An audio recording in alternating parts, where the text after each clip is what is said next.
Hello नमस्कार साथियों, मैं गौरव आपके अपने परिवार पाठशाला विद गौरव में आप सभी का स्वागत करता हूं। तो उम्मीद है कि आप अपनी तैयारी को बहुत बढ़िया तरीके से तैयार कर रहे होंगे, क्योंकि अब आपका समय बिल्कुल भी ना के बराबर बचा हुआ है। ठीक है, मुझसे जितना हो पाएगा मैं आपके लिए पूरी कोशिश करूंगा। मैंने आपको जो वादा किया था कि करंट अफेयर का मैं टॉप 100 क्वेश्चन मैं आपको करवाऊंगा, तो वो मैं किसी भी हालत में आपको अगर हो सका तो कल, नहीं तो परसों में अपलोड कर दूंगा। एग्जाम से पहले आपका मैं अपलोड उसको भी आप लोग देख लें। ठीक है, अब हम लोग यहाँ पर जो पिछली बार आपके विज्ञान के प्रश्न आए थे, वो विज्ञान के कैसे प्रश्न थे और कहाँ से वो प्रश्न पूछे गए थे। चूंकि आपको पता है कि विज्ञान केवल उस सिलेबस में इतना दिया गया है कि बायोलॉजी आपकी आएगी, केमिस्ट्री और फिजिक्स, इतना ही केवल दे रखा, बाकी उसमें किसी टॉपिक का मेंशन नहीं कर रखा। ठीक है, तो आज हम लोग उनके माध्यम से सीखेंगे कि आपको कैसे प्रश्न यहाँ पर आए थे।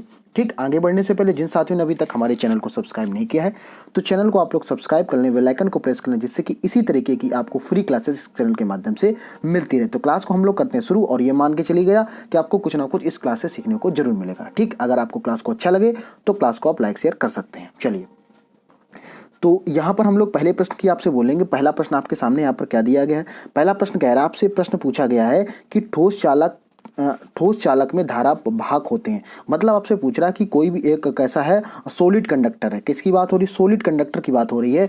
तो उसमें कह रहा है कि बताओ धारा भाग कैसे होते हैं। तो अगर हम इसकी यहाँ पर बात करें तो आपको अच्छे से पता होना चाहिए कि यहाँ पर आपका देखो धारा भाग की बात हो तो धारा भाग एक स्थान से दूसरे स्थान पर जाने का काम कौन करता है। तो भैया जाने का काम यहाँ पर कौन करेगा, मुक्त इलेक्ट्रॉन जो होते हैं वही एक दूसरे से स्थान से जाने का काम करते। क्लियर होगी बात यहाँ पर। तो ये क्या होंगे, फ्री इलेक्ट्रॉन। अब देखो यहाँ पर समझ लो, अब हो सकता है अगली बार इससे आपसे ये पूछ दे कि बताओ इलेक्ट्रॉन की खोज किसने की है। इलेक्ट्रॉन की खोज की जब बात करेंगे भैया आपको अच्छे से पता होगा वो किसने की थी। तो आपको पता होगा ईंट पर नाच आपको याद होगा, तो उससे आप लोग यहाँ पर तो इलेक्ट्रॉन की खोज किसने की थी, तो भैया हो जाएंगे थॉमसन या टॉमसन यहाँ पर हो जाएगा। क्लियर हो गई बात। ठीक है, अगर हम लोग यहाँ पर बात करें कि भैया बताओ न्यूट्रॉन की खोज किसने की, तो ये चैडविक ने की थी। किसने की थी, चैडविक ने की थी। ठीक है, चलिए ये चैडविक हो जाएगा। अगर प्रोटॉन की बात करेंगे तो प्रोटॉन किसने किया था, रदरफोर्ड ने किया था। ठीक है, तो ऐसे आप इसको याद हो जाएगा। क्लियर हो गई बात यहाँ तक, इतने पॉइंट आपको क्लियर हो गए। चलिए अब हम लोग बढ़ते नेक्स्ट प्रश्न पे।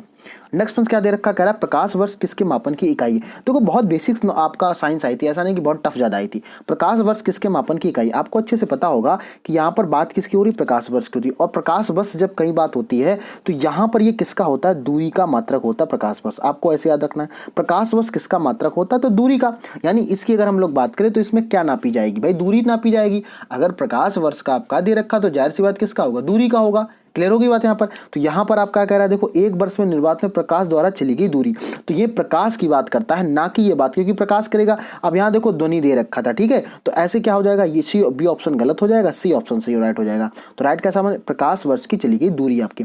तो प्रकाश वर्ष किसका मात्रक होता है, तो दूरी का मात्रक होता है। हो सकता है इस बार ये वाला प्रश्न आपसे पूछ लिया जाए। अगला देखो प्रश्न, अगला प्रश्न कह रहा है, ये थोड़ा सा अच्छा प्रश्न है। कह रहा है कि ब्लीचिंग पाउडर का रासायनिक नाम क्या है।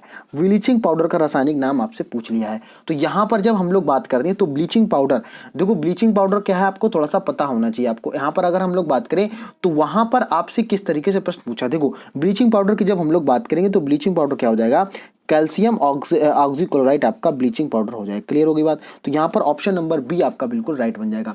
लेकिन अगर हम लोग आपसे बात करते हैं, अगर आपसे पूछ लिया जाता है कि और इसमें जो दिए गए उनमें आपको क्या यहाँ पर बात हो, देखो अब यहाँ पर क्या दे रखा, जैसे यहाँ पर क्या दे रखा, ये दे रखा आपका सोडियम क्लोराइड। तो सोडियम क्लोराइड का मतलब क्या होता है भैया, ये आपका क्या होता है, साधारण नमक होता है। क्या होता है, साधारण नमक, जो आप लोग नमक का यूज करते हो खाने में, इसको हम लोग NaCl बोलते हैं। तो अगर ऐसा हो सकता है ये पूछ लिया।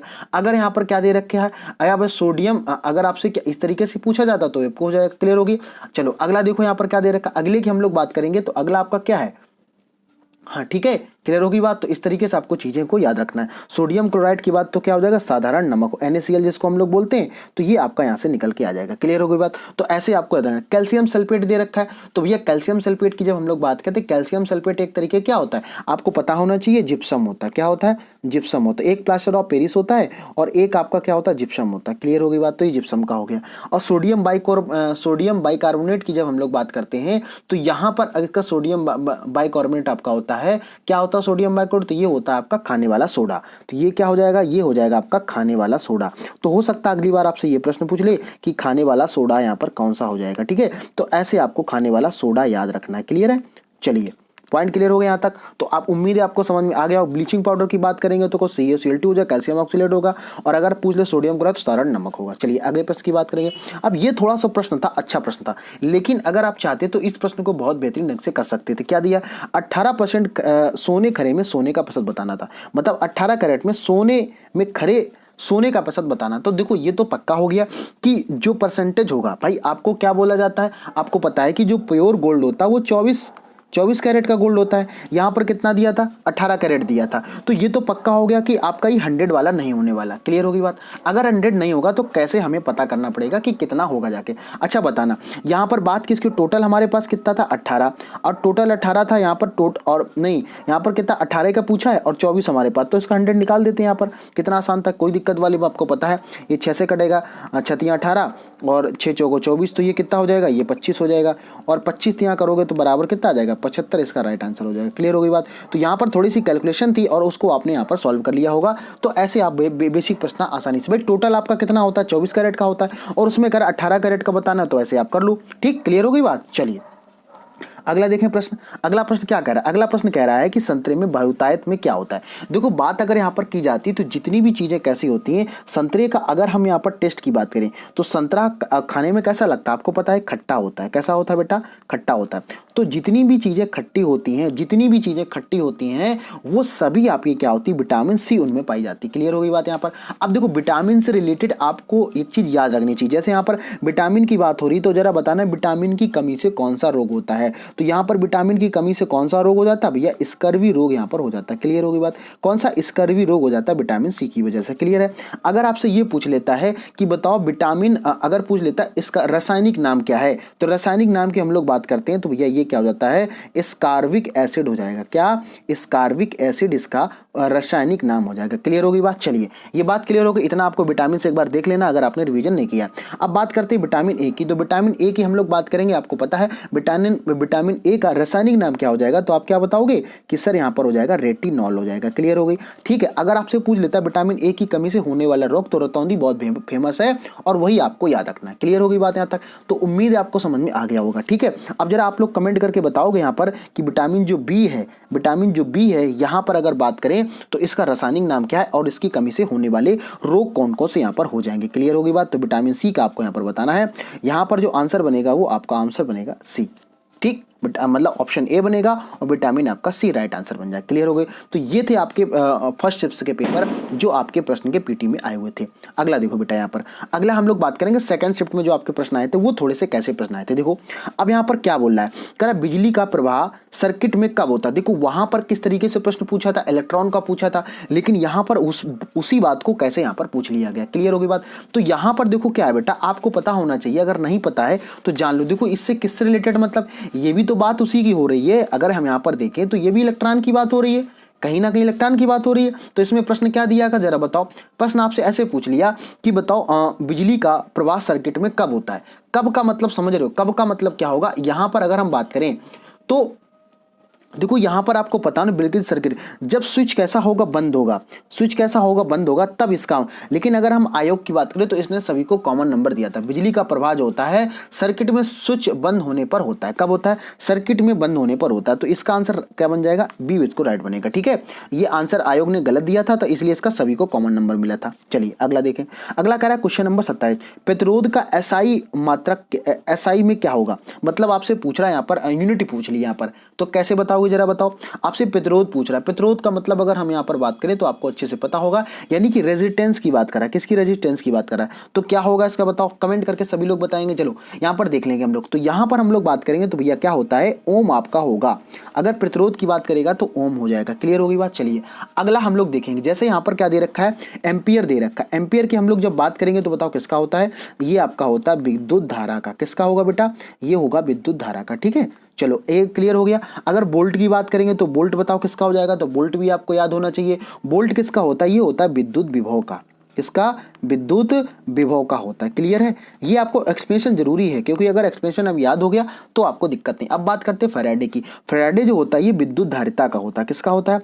ये विद्युत धारिता का आपका क्या होता है? यूनिट होता है। क्लियर हो गई? चलिए तो उम्मीद है आपने चारों चीज़ों को समझ लिया। अगर हम बात करें प्रतिरोध का तो क्या हो जाएगा, ओम हो जाएगा। एम्पियर का विद्युत धारा होगा, एम्पियर का क्या बनेगा, विद्युत धारा बनेगा, ठीक है। और अगर वोल्ट की बात करेंगे तो ये बन जाएगा, और फैराडे का बनेगा विद्युत धारिता बनेगा। विद्युत धारा और विद्युत धारिता में दोनों में फर्क है बेटा, इस बात को आप लोग ध्यान रखिएगा, ठीक है।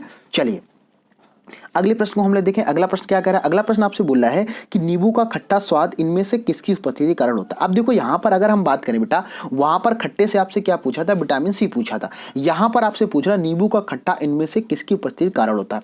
मतलब ये पूछ रहा है कि जो कितनी खट्टी चीजें होती हैं वो कौन सा अम्ल यहाँ पर पाया जाता है, ठीक है। तो इसका आंसर तो बहुत बेहतरीन सभी लोगों को यहाँ पर पता ही होगा। तो यहाँ पर आंसर कौन सा बन जाएगा, तो बोलोगे साइट्रिक अम्ल यहाँ पर राइट आंसर बनेगा। क्लियर होगी बात। तो आंसर क्या हो जाएगा, साइट्रिक अम्ल हो जाएगा। लेकिन जितने भी आपको आए इसके भी आपको पता होना चाहिए, हो सकता अगली बार एग्जाम में इसी तरीके का प्रश्न पूछ ले। जैसे बेटा हम लोग अगर बात करेंगे ऑक्जेलिक अम्ल की, किसकी बात करेंगे, ऑक्जेलिक अम्ल की जब हम लोग बात करते हैं तो ये बेटा क्या है, ये आपका टमाटर में होता है। किसमें, जो टमाटर आप खाते हो सब्जी में डालते हो उसमें आपका ऑक्जेलिक एसिड पाया जाता है। क्लियर हो गया। अगर हम लोग बात करते हैं फॉर्मिक अम्ल की, तो फॉर्मिक अम्ल की बात करेंगे तो ये किसमें होता है, आपको पता होना चाहिए चींटी जब काट लेती जो उसमें एसिड निकलता है उसको हम लोग बोलते हैं चींटी का जो डंक होता है, ऐसे बोलो, चींटी के काटने पे क्या होता है, आपका फॉर्मिक अम्ल यहाँ पर निकल के आ जाता है। क्लियर हो गया। अब आता है आपका एसिटिक एसिड। तो एसिटिक एसिड की जब हम लोग बात करते हैं, ये भी आपको अच्छे से याद होगा किसमें आ जाता है, ये आ जाता है सिरका में। ये सारे प्रश्न आपको बेटा याद रखने, क्योंकि आपको लास्ट टाइम पे एक्सप्रेशन बहुत जरूरी है, और मैं विश्वास दिला रहा हूँ कि इतना आप जरूर करके जाएं, ठीक है। चलिए उम्मीद है समझ में आ गया होगा। अगले प्रश्न की हम लोग तरफ देखें। अगला प्रश्न थोड़ा सा अच्छा प्रश्न था, क्योंकि यहां पर इन्होंने हिंदी के लैंग्वेज को थोड़ा सा फंसा के रखा था। क्या दे रखा है, कर्कटजनक रसायन से होता है। करा कर्कटजनक रसायन से होता है, भैया क्या होता है यहाँ पर, मतलब इसका क्या कि अगर यहाँ पर हम दोहरे तो यहाँ पर आपको क्या है कि इंग्लिश नाम इसका पता होना चाहिए, नहीं तो आप समस्या हो सकती थी, ठीक है। तो कोई दिक्कत नहीं। देखो आपको अगर हम करें कुछ भी नहीं आता है, देखो हृदय रोग का मतलब अगर बात करें तो आपको कार्डियोलॉजी पता होता है, ठीक। दमा अलग हो जाएगा, मधुमेह अलग, डायबिटीज होता है। तो अगर हम करें कुछ भी नहीं पता था तब भी इसका आंसर कर सकते थे, मतलब कैंसर इसका बिल्कुल राइट आंसर हो जाएगा। क्लियर हो गई बात। तो ऐसे प्रश्नों को आपको इस तरीके के आंसर देने की जरूरत होती ताकि आपको किसी प्रकार का कोई दिक्कत ना हो, ठीक है। तो अब कैंसर की बात हो रही, तो कैंसर आपका कितने प्रकार का होता है, सारे प्रकार का कैंसर कर्कटजनक रसायन से आपका होता है। क्लियर हो गई बात। तो ये तो आपका क्लियर हो गया पॉइंट, ठीक है। चलिए अगला पॉइंट देखें हम लोग। अगला प्रश्न क्या है, लास्ट प्रश्न है बेटा ये 30 नंबर। क्या कह रहा है आपसे, कह रहा है कि त्वचा का ऊपरी सतह क्या कहलाती है, मतलब जो आपका स्किन होती है उसका क्या है, ऊपरी सतह आपकी क्या कहलाती है, ठीक है। तो यहां पर आप अगर हम बात करें बेटा इसके देखो क्या दे रहा, कह रहा कि बताओ कैसा यहाँ पर हो जाएगा। तो यहाँ पर इसको एपिडर्मिस बोला जाता है। क्या बोलते हैं इसको, एपिडर्मिस, मतलब अधिचर्म इसको बोलते हैं। क्लियर हो गई पॉइंट यहाँ पर। तो ऐसे इसको आपको याद रखना है। अगर आपसे इस तरीके से प्रश्न पूछा जाता है तो ये बेहतरीन प्रश्न आपको यहाँ पर समझ में आ गए होंगे। क्लियर हो गई बात। तो इतना आपने अगर कर लिया तो मान के चले जाए आपका किसी प्रकार का कोई दिक्कत यहाँ पर नहीं होगी। जितने सारे मैंने क्वेश्चन आपको कराए हैं वो सफिशिएंट आपके क्वेश्चन है, मतलब ये मान के चलेगा आपको कुछ चीजें देख के जाना जो मैंने आपको लेवल कराया, इसी टेबल से आपका प्रश्न बनेगा, ज्यादा इधर उधर चक्कर में आप लोग ना पड़े, ठीक है। चलिए तो उम्मीद है कि आपने वीडियो को बहुत बेहतरीन सीखा होगा और सीखने के बाद उनको चीजों को ध्यान से चीजों को नोट भी किया होगा। मैं ज्यादा फालतू का इधर उधर ना बता के, क्योंकि आपका एग्जाम का समय है, सारी चीजों को आपको ध्यान में रखना है। क्लियर हो गई बात। चलिए तो इसके साथ साथ अगर हम लोग बात करें, अगर यहां तक आप लास्ट तक वीडियो को देख लिया है, अगर आपको लगा है कुछ जानकारी आपको नई जानकारी दी गई है या कुछ एक्स्ट्रा चीजें आपको बताई गई हैं, तो चैनल को आप सभी लोग लाइक कर दें। सभी लोग यहाँ पर क्या करेंगे भैया, आप लोग चैनल को सब्सक्राइब कर लें, बेल आइकन को प्रेस कर लें, जिससे इसी तरीके की फ्री क्लासेस इस चैनल के माध्यम से आपको जैसे ही पड़ेगी तो आपको यहाँ पर सूचना हो जाएगी, ठीक है। आपको सेशन को ज़्यादा लाइक करना है, लाइक करने के बाद में आप शेयर जरूर किया करें, जिससे कि और बच्चों तक यहाँ तक बहुत पहुँच पाए, और कमेंट करके जरूर बताया करो कि क्लास सेशन आपको कैसा लगा। क्लियर हो गई बात। अगर आप सोशल मीडिया यूज करते हैं तो फेसबुक हो गया, इंस्टाग्राम हो गया, ट्विटर हो गया और यूट्यूब हो गया, इन सारी चीज़ों पर आप हमें पाठशाला विद गौरव के नाम से सर्च करके आप यहाँ पर हमें सर्च कर सकते हैं और हमें फॉलो कर सकते हैं। अगर इसकी आपको पीडीएफ चाहिए तो पीडीएफ के लिए अगर हम लोग बात करें तो हमारा चैनल है पाठशाला विद गौरव टेलीग्राम, वहां से इसको हम लोग क्या कर सकते हैं, इसको आप लोग डाउनलोड कर सकते हैं, ठीक है बात भाई। क्लियर होगी बात। उम्मीद है आपने बेहतरीन ढंग से चीजों को समझा होगा कि समय अंतिम समय है, और मैं बता रहा हूं कल या परसों आपका पूरा मैं वीडियो बना दूंगा, तो उसमें 100 एक्सपेक्टेड क्वेश्चन होंगे जो जहां से आपके 10 नंबर पूरे के पूरे फंस सकते हैं, जैसा मैंने पिछली बार आपको फंसाया था उसमें करंट अफेयर में, ठीक है। क्लियर हो गई बात। तो हम लोग ठीक है, आज उम्मीद है कि आपने बेहतरीन सीखा होगा। तो हम लोग फिर मिलते हैं नेक्स्ट क्लास में, तब तक ले आप लोग पढ़ते रहिए, खुश रहिए। जय हिंद, जय भारत।